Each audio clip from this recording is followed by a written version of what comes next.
Ramadan. We're live and we're talking Eid Preps with all things food with cookbook author Thaamenah Daniels. Thaamenah was born in Johannesburg in 2021 to parents who were both flight attendants for SAA. Her father, Yusuf, is Cape Malay, and her mother, Nosheen Wadi, is Indian. Two strong influences on her cooking style that she has today. The Cape Malay and Indian recipes in Cooking Lacquer 2024 are a fusion of her favorite dishes and homage to her late grandmother's Dadi Daniels, paternal grandmother, and Nani Rocky, maternal grandmother. Assalamu alaikum and rahmatullahi wa barakatuh, Thaamenah, and welcome to the show. Wa alaikum salam. Jazakallah for having me. I'm super excited. You look very No. stylish, by the way. Oh, shukran. So do you, mashallah, our cover woman. How are you feeling about last night? How's everything going? I'm feeling quite good. I've been getting quite a lot of messages and good responses, and I hope that you guys are happy as Oh well. yes, Alhamdulillah. Yes, very happy. I'll go after the show. I'll have to go and check all the messages that's coming in. Alhamdulillah. Jazakallah so much for taking the time out. We're going to be talking about your cookbook and what was the inspiration going into getting your cookbook or starting a cookbook? Okay, so I actually had a TV show on ETV Extra. It was called Ja Daddy Kan Lekker Eet. There Mm-hmm. was one season, 13 episodes of it, and basically the most feedback that I was getting was obviously that people were loving it, but also that the aunties were struggling to write down the recipes Oh, because okay. they didn't know how to pause the TV. So they were starting to write down the recipes fast enough. So they asked me to create a cookbook of all the recipes that we did on the show. And then I also realized that I was starting to forget my granny's recipes because they both Mm-hmm. passed away. So I Alhamdulillah. think it was the perfect time, Jasakla, for me to create this cookbook so that I don't lose my family's the cultural heritage. Heritage. 100%. So it played a two-part. Basically, you're giving the aunties the knowledge and you preserving your grandmother's recipes. Alhamdulillah. That's so beautiful. What role does food play in your personal experience, now, especially now in Ramadan? And how does that influence your recipe development? I think in Ramadan, food plays a food plays a big role to me in general because Mm, I am a foodie. mhm, First and foremost, my favorite thing to do is eat. My my family will be able to back this statement up. But I think that for me, because obviously I love to eat so much, it becomes a very expensive habit to have. So I would rather now create my own recipes of my favorite food, and so that is where most of my food development comes from me seeing mhm. something and I'm like, oh, but how Yeah. can we make this a bit cheaper, you know? So Mhm, I think that that's also something that people enjoy about my recipes is that we kind of try and make the recipes everything that you can find in your house, let's make food from it. And I think that that's something that I found very important to me is using what you have in your house to make a good meal, mhm. especially with like spice development and figuring out how to make a normal basic dish elevated with spices. Yeah. Yeah, I know you don't like bland food. Hey, your food is really spicy. You enjoy the spice. For someone like me, I can connect to the Indian as well as the Malay culture. However, I'm not a spicy person. I can't do spice. So yeah, my dad even says sweet rice is spicy for me. So No, so and I yeah, don't how like do you spicy balance either. that? Yeah, so Oh, okay. I can't. So I always say like I'm a fake Indian because I don't like spicy food because I believe that when you eat something, you must be able to taste it, man. You Mm, mustn't be stressing about the fact that it's making your whole entire insides burn. 100%. So when I say spicy food, it doesn't necessarily mean strong food. It's You more mean about flavorful flavor. food? Yes, exactly. It's more about flavor, but using spices. But using spices, yes, because any spice doesn't necessarily have to be in heat, right? It's not a Mm. hot spice. But when we think spicy, we automatically going through to, oh, it's going to be strong, it's going to be hot. I can't eat this. Yeah, well done. Okay, and I get you. I feel you. What are some of your go-to dishes that you love to prepare, especially now during Ramadan? Okay, so in Ramadan, it's a bit different. So in Mhm. Ramadan, I rather choose to pre-make meals, freeze them, and then randomly pull them out one day, like marinated chickens. Last night I actually made tandoori chicken with sweet yellow Mhm. rice, which I think is such a perfect way to explain my half Cape Malay colored, half Indian culture, Gotcha. because tandoori chicken and sweet yellow rice Indian and sweet rice. That wow, that's an amazing blend, eh? is a good How I combination. and how did it go down? It was so yummy, oh my word. And it was so nice because so yesterday I was just so busy that I came home at around 6 o'clock. Now we breakfast here at 7 o'clock. Mhm. And then I had to cook. And then I remembered that I'd marinated chicken breast Mm. before Ramadan started. And so I was like, Wow. wow, look at me Easy. thinking ahead. Let me just use that. And then where did the sweet rice come in? Oh, and then How did you I was think sweet rice I and was gonna tandoori make chicken? normal rice, and then my Mhm. brother, he actually was like, "Please can you make sweet potato rice?" Like, Okay, okay. okay. And that came nicely together. What are some of Yeah. your dishes that you're gonna be preparing for us for Eid? Like what's on your Eid table? So at the moment, we're currently having a debate about what is actually going to be on this Eid menu. Yeah, we at that I point of Ramadan now, where right, we're yes, when debating what's on the everyone is, table. and Mm. you can't take your family's considerations into heart. I don't think so. If you're cooking, then you must decide because your family is going to list for what they list for on this day today. They're not going Yes. to think ahead necessarily. So Mm. at the moment, my favorite thing to make on Eid is biryani, chicken biryani, my nani's recipe. I just think it also pays homage to her, which I think is important. My mom is saying that she wants prawn chaat. Mhm. I might add that as like a fish option. And Mhm. then I always make my naan rolls. That Oh, recipe is from wow. my Hatima, which was my nani's mother. Mhm. And that's always like a breakfast tradition. And then I'll make like Turkish eggs Oh, wow. for Oh, wow. breakfast. And are all these recipes in your recipe book?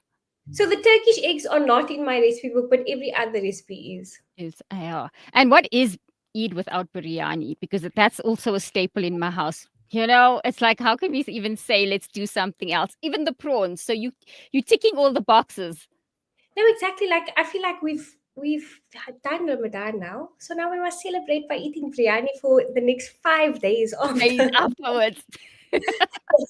100%. We're going to be eating that biryani for the next week. Are there any specific recipes from your book that you're especially excited about, and what makes those recipes stand out? I definitely am excited about. Do you mean to make for Eid? Or just in general, like like what is the recipe that stands out for you the most? I think that for me, when it comes to food, I connect food with memories and I connect food with experiences. So I think that my naan recipe, that's one of my favorite ones. And I'm excited to make it on Eid because it just reminds me so much of my nanny. Because Mhm. when we used to make it together, she would like help me roll out the dough and like she would just make so many like little jokes. And I can't wait to be doing that and then thinking about her in the back of my mind. And Nostalgia. then and then my Mm. favorite recipe in general in this book is my butter chicken recipe. I always say Mm. that if I can eat one thing for the rest of my life, it'll be butter chicken. It's just so good. Hmm.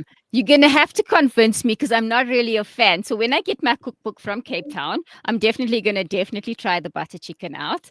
Because yeah, I'm still not. I'm not sold on the butter chicken.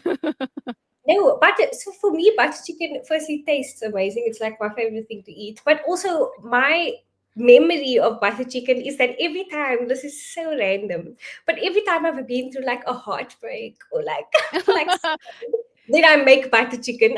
So it's your comfort food, basically Yeah, your comfort food. and like the process of making the butter chicken, it's just so soothing. Okay, so it's therapeutic. Butter chicken is therapeutic for Thamina. Yes. Thamina, it's so lovely chatting to you. I just want to know, like, we all know you from like the TV show, but you also got a community project called Living Lacquer. Do you want to share more? I'm sure though some of our readers do know about Living Lacquer, but do you want to get into more about it? Yes. How it started? So Living Liquor, we started it, I think, when I was in matric. My dad didn't actually know. I mean, he speaks Afrikaans very fluently, like Mm-hmm. Kaapse, Kombuis Afrikaans. Mm-hmm. And he didn't know that I couldn't speak Afrikaans when I was in that. And so when I was on my way to my final Afrikaans paper, he put up a phone and he said, "Come, we speak Afrikaans." And then I started speaking, and I realized that it was like I'd never learned Afrikaans for how In many school. years? Like, yeah, Mm-hmm. he's basically the way that most of everyone's children are. Like, we don't know Afrikaans. We can Yeah, understand it for some reason, but to actually speak it is a whole other story. So I 100%. that video reached, I think, like 300,000 people, and then the next video reached 1.2 million people. And then we just kind of, my dad always says that he used and abused me and started getting his school fees back in money. But we You just started the cook show, the cooking show and the cookbook, so you're doing pretty well, I would say. exactly, Alhamdulillah. Like, it's so, I always say that it's, for me, it was such a random journey, because who becomes popular from speaking broken Afrikaans? But You I did. always felt that, yeah, literally. But I always felt that it was very much something that was blessed to Mm, me by Allah. Like, I I mean, definitely genuinely believe that everything that has happened in my life, from living liquor and now 150,000 followers and this massive community of people, to help being able to help all the small businesses and aunties and people in our community through our page, to the cook show, to the cookbook, to soon to be my NPO, inshallah, I mean, I and then mean, also my business.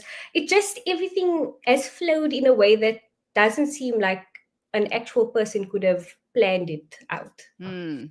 I mean, we plan, Allah plans better. And like Shakira says, it's all about the flow.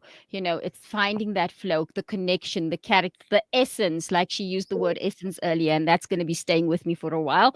But yeah, Alhamdulillah, if people need to reach out to you and they want to know how to get their hands on your cookbook, how do they do that? They can message me on Thaamenah.Daniels on Okay. Instagram. They can Okay. also go on Living Liquor, the website, and then order Mm-hmm. their cookbook there. But yes, Okay. please do, guys. Like, it's super. I feel like lots of people are very scared of cooking Indian and Cape Malay recipes because they can be quite daunting. But I've tried to make it as simple as possible so that more of us can be cooking these recipes and keeping them in our families. So if Oh, you don't know wow. how to cook, this is the perfect recipe book for you, because there's literally a spice glossary to teach you all the importance of the different spices. There's even rice recipes, because I Oh, know some wow. people cannot, they cannot cook rice. I don't know how, because I'm stuck. I think we're very old school, and rice was like you have to know how to cook rice to cook any dish when you're growing up. So I also try to find it difficult. And how do people try and not know how to put the spices together? Because I come from that generation. You a younger generation. So what advice do you give aside from getting the cookbook? That's the main one, right? But what other tips can you give us or give I should them? say, so the reason I put the rice recipe, because I know, like, for us, for example, Hmm. we can say that we've been cooking for a very long time, right? But remember that there's also your middle children and your Yes. youngest children Yeah. that did not Hmm. have to pick up a spoon in their lives, and now Yes. have gotten married, and suddenly they Hmm. must learn how to cook. There's Hmm. also your men that stay alone. So there's a lot of people that we think, oh, like, I just throw in spices, taste, and wow, magnificent. Salt and But they pepper. no, they don't know about that. They're just like, oh yes, oregano and Mhm. you know. So that's why I was like, okay, listen, we need to put in everything. Like, if you do Mhm. not know how to cook, you should be able to, at any stage, a beginner, advanced, be able to cook these recipes. Alhamdulillah. But can you ask me your question again? You want another question? Okay, we do have a question that's come in.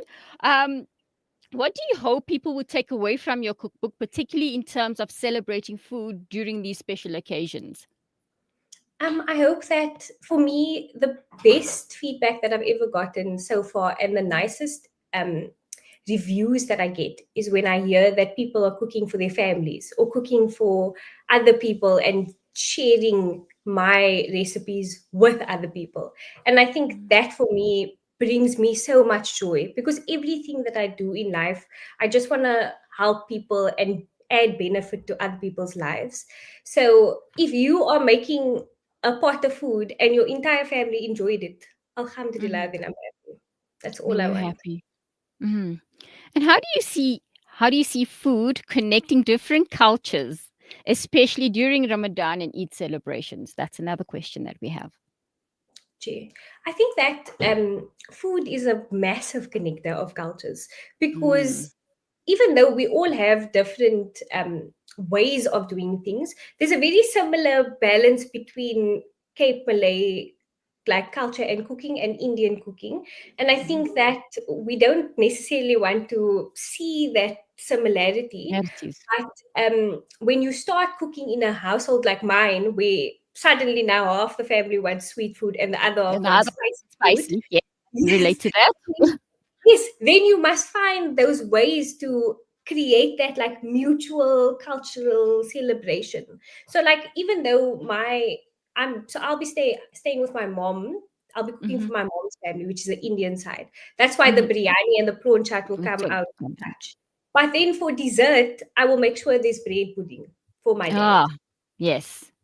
So I think that in that way, when you cook both cultures, you're also celebrating both cultures. You're saying, okay, yes, I love Indian food, but I also love Cape Malay food, so have both of them. Mm-hmm. Why not? Best of both worlds, right? That's so awesome. Jazakallah so much, Thamina, for taking the time out. It's always lovely chatting to you. Really, really enjoyed it. Where did the time go? Ya Allah. Today's show is like really flying by, but shukr, not complaining. But yeah, Jazakallah for taking the time out. And then drop us your Instagram quickly before we say goodbye. Gee, my Instagram is Thaamenah.Daniels. Jazakallah so much. And yeah, we'll MashaAllah. chat soon. Lovely Gee, chatting to you. and have a lovely Eid, everyone. Yeah, Eid Mubarak. Salam. That was